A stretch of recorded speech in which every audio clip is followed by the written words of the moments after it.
Həsən gelin yerimizə. Rıza başı çıxart qırağa, başı çıxart qırağa Rıza. Dur, yaxşıdır. Ne olur buraya? Davay, heç şey yoxdur, davay ya. Çəkərim da qəşşək, düzdür.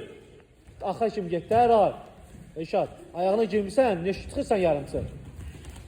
Geydi axa kimi, Natik, çək, düzdür. Başından get. Yox, Natik, səhv ayağından girdi. Olmaz. Mən sən ayağı işli deməmişəm.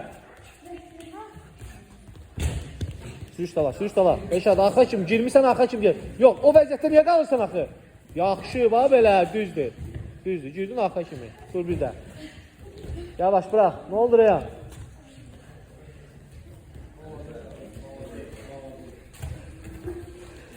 Davay. Dincel Reyhan, dincel Natik.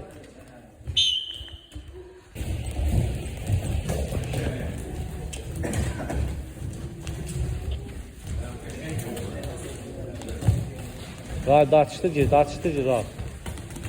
Hə, düz idi. Get, aşağı, hə.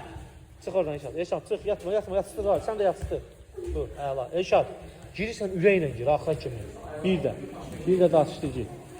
Əla. Həsən, kesin qırağa. Sağ ol.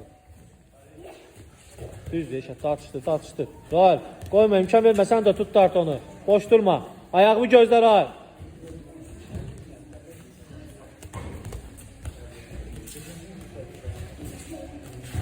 Uzaqdan yox, Eşad uzaqdan yox, dartışdırsa düzdür Eşad, bir də sağ sol yoxlar, Ral qoyma. Düzdür, qaçsa. Qaçmısa belinə minmə, Ral, belinə minmə. Yüklə, sürüş dala. Yaxşı. Dur.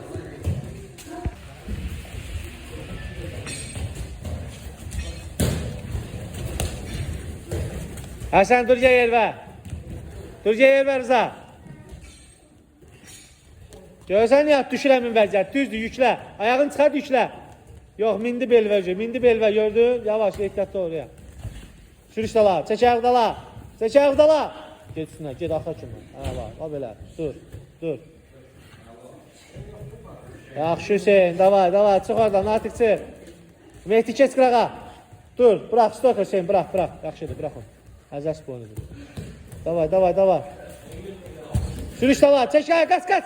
Belinə minmə, Ral, qoyma Eşad, qoyma, əla Eşad. Hə, üzbəyiz, paslayan, bağa belə, hə. Qoyma.